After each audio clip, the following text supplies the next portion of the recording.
Why I love Crash Bandicoot. His big blue pants. This orange marsupial means a lot to me, but not just him, the series as a whole.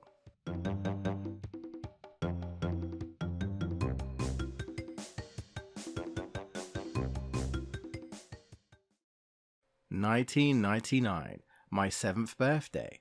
My parents take me out in the car. No idea what is happening till I noticed we were outside Toys R Us. Rip to that store, but what would happen next I did not expect. My parents bring back a brand new PlayStation 1 with 7 games.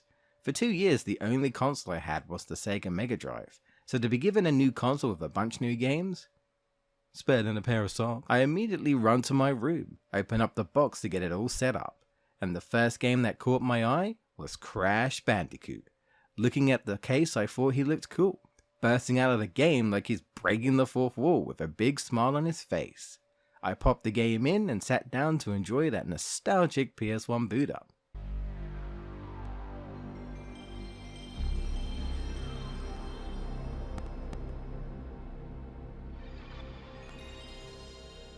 I'll never forget that theme tune, the first Naughty Dog game I ever played and went on to be my favourite from them.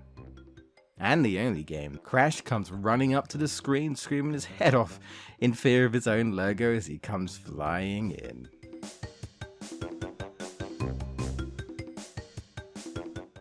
I was always fascinated with demos and intros back then, so I waited to see if Crash 1 had one, and I wasn't disappointed.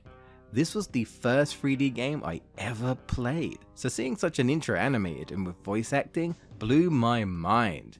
It was here I was introduced to the villain and recurring villain, Dr. Neo Cortex. Why is his head so big? The creator of the Bandicoot experiment, turning animals into soldiers to create an army with Crash as his general. With the help of his assistant, Dr. Nitrous Brio, they tried the unfinished Evolver array, hoping to mind control Crash, which ultimately fails and Crash escapes. But not without revealing there was another, a female Bandicoot, Crash's girlfriend, Torna. Okay, listen, I was only, 7, but all I could think about was how much she reminded me of Jessica Rabbit, which I had a crush on. I think it was the hair, and it was also kind of covered one of her eyes, and the look she gives Crash in the bonus room screamed Jessica Rabbit to me. Although apparently she was based off of Pamela Anderson. Is that true? Maybe because of the blonde hair? Or because of something else? Crash's goal was to rescue Torna from the clutches of Dr. Neo Cortex. Oh boy, the adventure would await little Jay. I wasn't ready.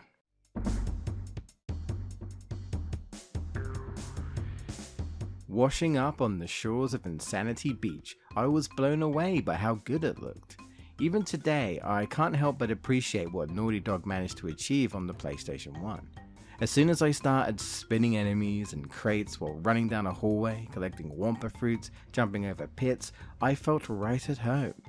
Probably because it reminded me of a certain other franchise based on another animal that goes fast. Which is ironic because Crash was initially nicknamed Sonic's ass game, because it was a point A to B game very similar to Sonic, but the camera was always behind Crash. I don't want to think about Sonic's ass. What little Jay was not expecting was how hard it was going to be. I didn't get too much of an impression from the first level being tough. It was my first 3D platformer, so naturally I sucked, probably fell down 1 or 2 holes in Insanity Beach.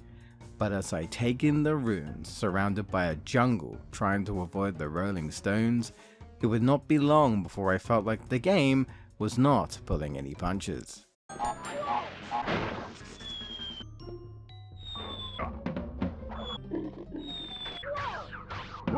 I always found Crash's death animation was pretty funny though. I wanted to smash my controller. Naturally, there was rage, and many deaths. I had to come back and try again. The furthest I believe I got was around the end of the second island before I gave up and used a cheat code to get a level select so I could look at the other levels. Yeah, I couldn't beat the first game till I was a bit older, but despite being frustrated, I wasn't put off. I still liked the game. Enjoyed the quirky characters like Papu Papu, Ripperoo, Koala Kong, Pinstripe, and it was satisfying when I eventually beat Cortex and saved Torna.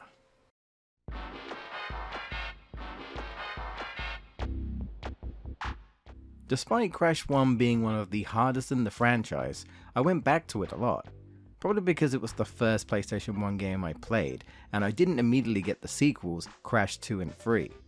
It still has a lot of charm to it. I also realized that, despite my anger at times, I like difficult games. Well, sometimes.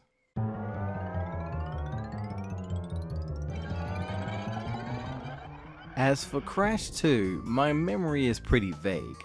The one thing I do remember is being introduced to the game via my friend and how much he loved the game. He would talk about how Crash 2 was his favourite, and it was easy to see why. Crash looked different, his model sleeker, more polished, and I could tell he played even better than the original. No Torna? Crash had a sister all of a sudden. No more boobers for me. I watched my friend play a few levels, did the intro, and I got to see some warp rooms. Crash looked and felt better than ever.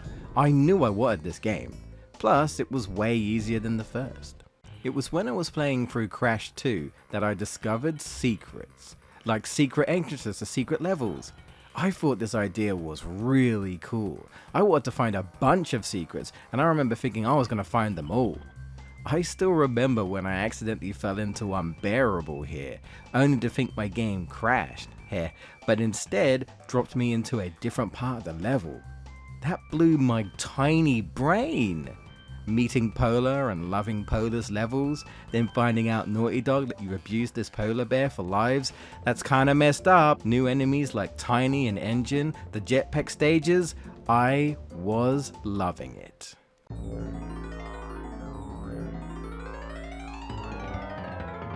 Crash Bandicoot Warped, the third game and last mainline game besides CTR by Naughty Dog. The theme tune, Cortex talking to you as the intro title loads, the box that breaks open to release Crash, Coco and a bunch of stuff from the game. Bam! Here comes the clock and the logo, setting up the theme of the game, and that iconic Warp! I was smiling from ear to ear. The intro revealing a new character, Uka Uka. I did think he was intimidating back then. The mystery behind him being Aku Aku's brother, and how Cortex was afraid of him but has been doing his bidding the entire time he was trapped. This is also the first time that Aku Aku was a character involved in the story and was actually talking. I was surprised back then. The mask talks? Evil brother?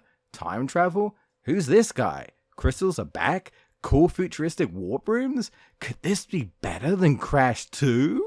I was ready for a crazy fun adventure, and Crash 3 didn't disappoint little J. Thanks to a demo back in the day, I actually played G-Wiz over and over. Medieval stages would quickly become my favourite, while the jet ski levels were my least favourite. Crash 3 has a lot of gimmicks compared to the previous games, and I know a lot of people don't like that, but I didn't mind most of them.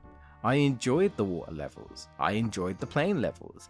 Even though they can be a pain at first, I did enjoy the motorcycle levels. That and Crash's get up, man, I didn't realize back then, but it's supposed to be a reference to Terminator. I just thought Crash looked badass. Not to mention we had Coco levels, which unfortunately were the jet ski levels, but she also gets her own animal to ride, and those ones are fun.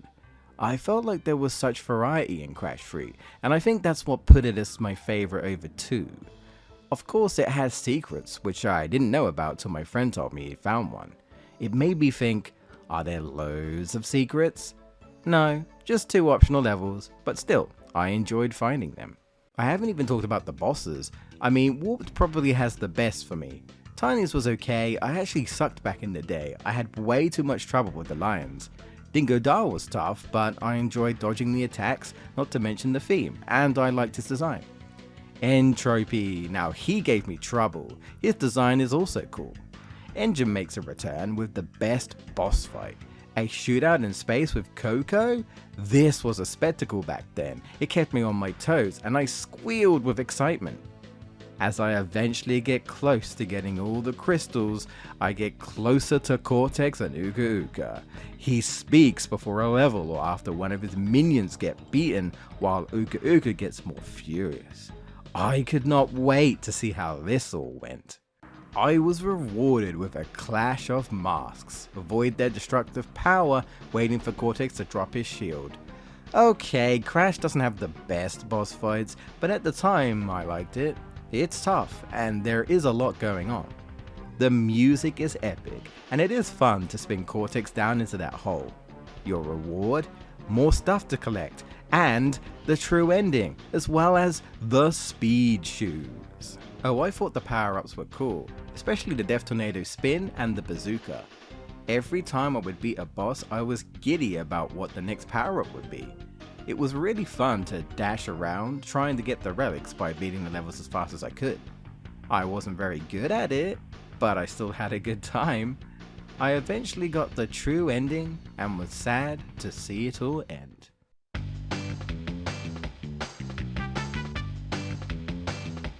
Once again, my friend tells me about another Crash game. Crash Team Racing, a kart racer duking it out with Crash and a bunch of other characters.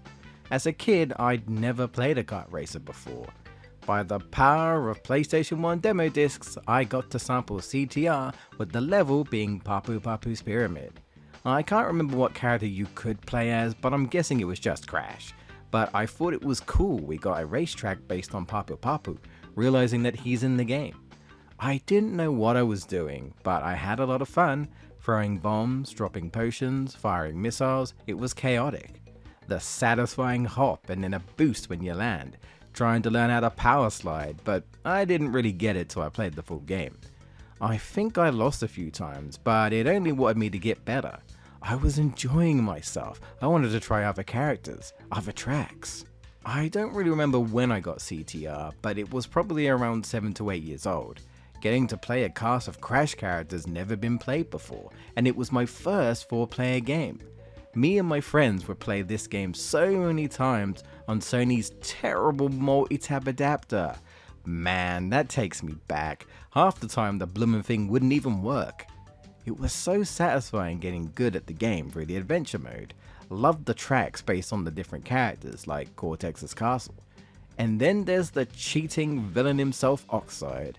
Oh man, I hated him then and I still don't like him now. I never got tired of playing this game, but was sad when I found out no more Crash games were coming from Naughty Dog. I played Crash Bash, but it wasn't the same. Also, it's a party game, so it's not like a normal Crash game. But I'll never forget the childhood memories I had growing up with Crash Bandicoot. This guy gave me some fun times for sure. Was a series I would play when I was sad. Having a hard time with bullies at school, I'd play some Crash to cheer myself up. I'll be forever grateful to Naughty Dog for creating this awesome franchise. His games haven't always been great, but the originals made me a fan, and I've stuck with him ever since.